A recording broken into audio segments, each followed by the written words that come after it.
So, meron tayong bagong laruan. Ayan. So, ito ay submersible. Ayan. Water pump. So, ito ay panghigop sa pool. So, in-order ko to sa Giga Tools. Ayan. And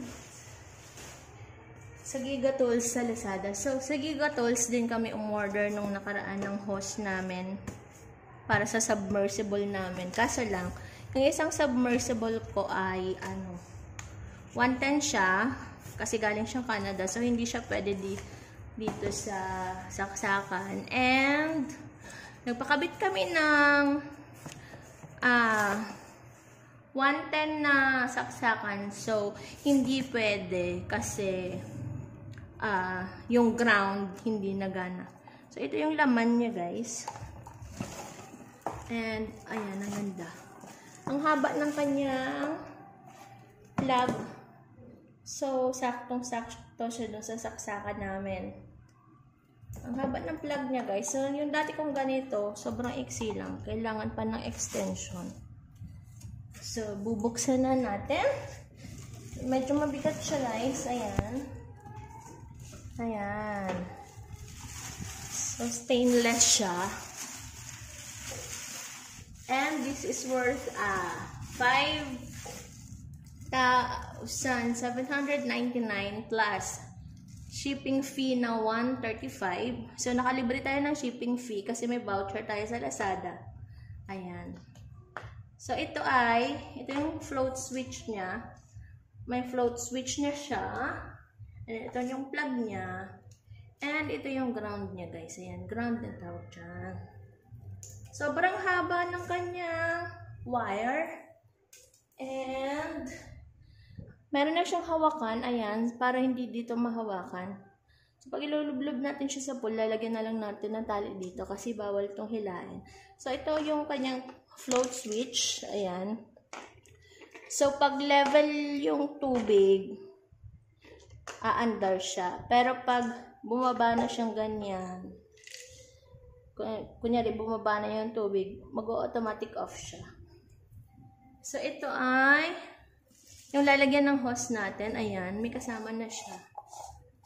O, diba? So, dito natin ilalagay yung hose. Ayan. Ayan. So, i-assemble natin ito mamaya doon sa labas, doon sa pool. So, susubukan natin kung nagana ba. So, nakakatuwa naman at legit yung pinag-orderan natin. So, ito siya, guys.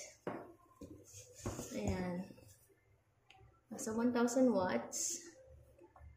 Ayan, yung 10 meters yung kaya niyang abutin. So, 220 to 20 siya.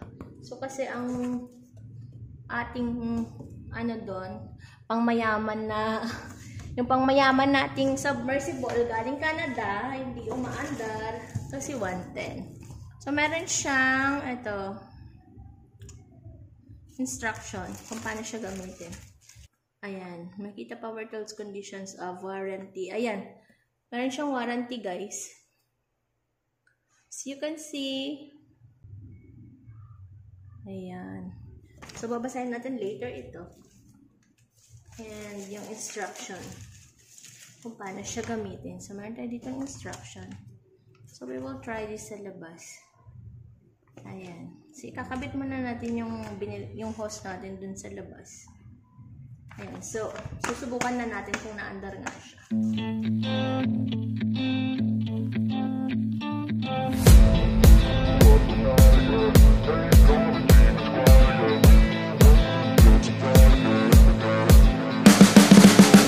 Ito yung dati naming yung galing Canada na 110. Ito siya. And ito yung luma. Ayan.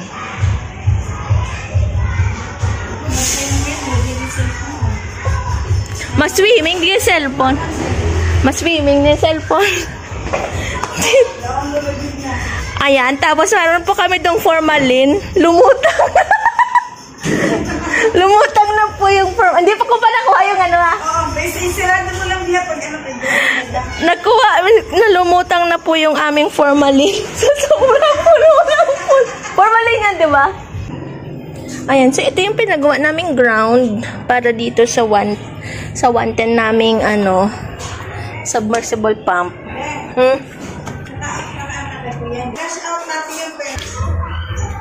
Tapos ito yung saksakan niya. Ayan, pero hindi siya nagana. Kasi ang sabi, itong ground daw dapat nakakonect sa Meralco para gumana. So, useless siya, guys. So, kaya kami umorder nito. So, ito itatago na lang natin. So, itatry na natin siya. Ayan, i-assemble muna natin. Tanggalin muna natin dito yung hose natin ginamit. Kasi ito din yung gagamitin natin dito. Ayan, so, tatanggalin muna natin siya. Kaso lang, medyo pinalawang na yung natin.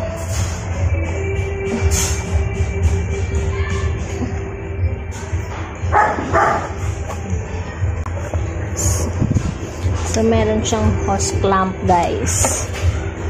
So, ako lang din ang nakabit nito.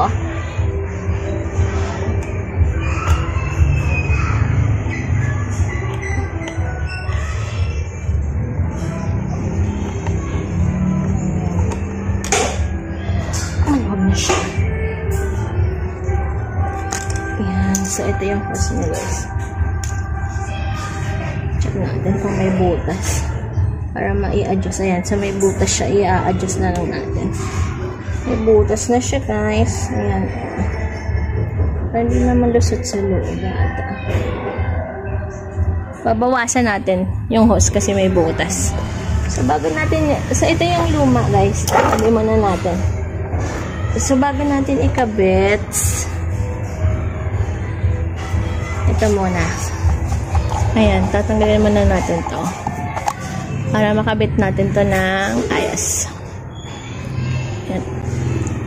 So, galawang lalaki tayo ngayon.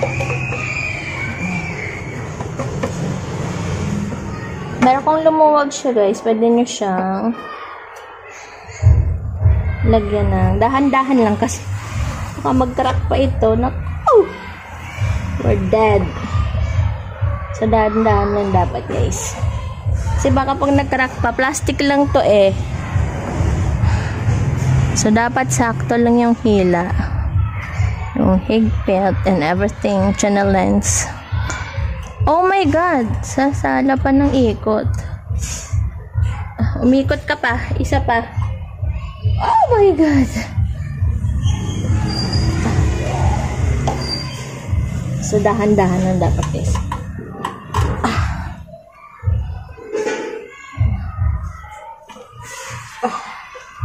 Di pa? Isa pa. Isang ikot pa. Ayaw na. So, pwede pa. And, next natin ilalagay is ito. Ilalagyan natin ng hose.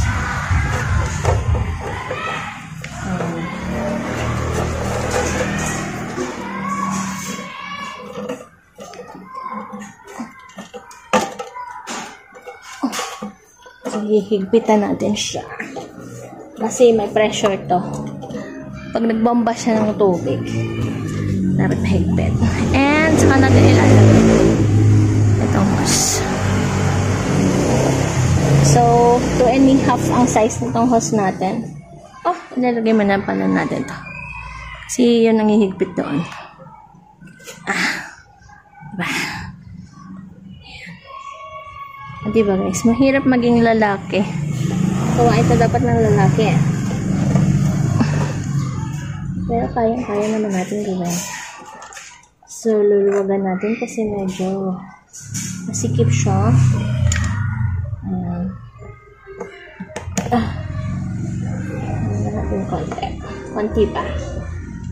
Ayan. So, dapat ito mas mahigpit kasi may pressure ng tubig yan.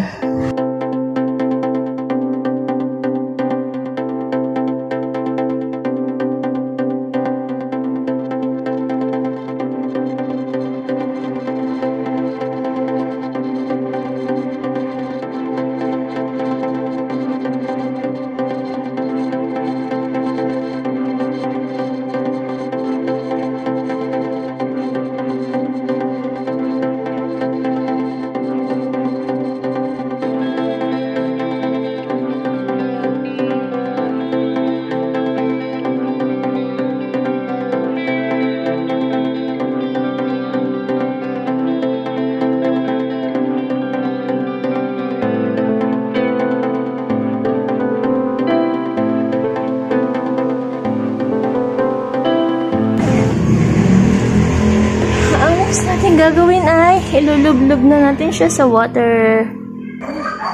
Natin siya ng tali ng aso. Para ilulublub natin to. Sa baba. Ayan. Ito pala yung saksakan niya. Sobrang haba. Ayan. So, i-ready muna natin yung saksakan.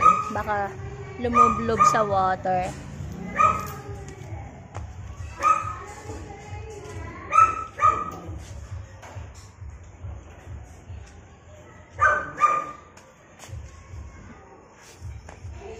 So, itatabi na natin ito.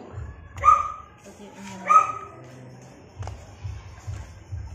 so, ilulublob na natin siya sa tubig, guys. Gagawin natin siyang aso. Ayan, ito siya, guys. Oh. So, dapat hindi kasi mahila yung wire niya. Ayan, ito yung wire.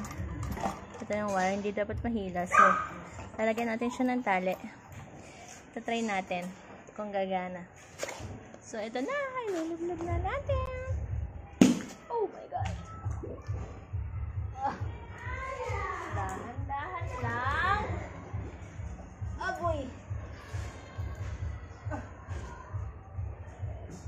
Agoy! Mapriso ka! So, doon siya sa baba, guys. Doon siya sa baba. And now, tatry naman natin kung nagana isa. Sasaksak na natin siya. Yan, yung saksakan. Ito yung hose. Yan yung hose niya. So, i-ready lang natin.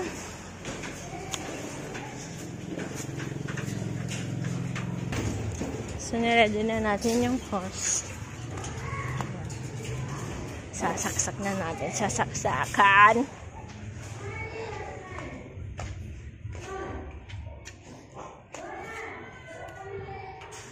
Sasaksak na natin. Ayun, 100% working ang ating hose. Ayan. Working siya, guys. Yes! Perfect! Aha! Perfect! Ah. Diba? Legit. Papahigop kami ng pool. Ayan. So, yung nakalutang na yon, formalin ang laman yan. Sabi, ang bilis niya makamigop. Ang bilis humigop, oh. Mga 2 inch na agad ang bawas.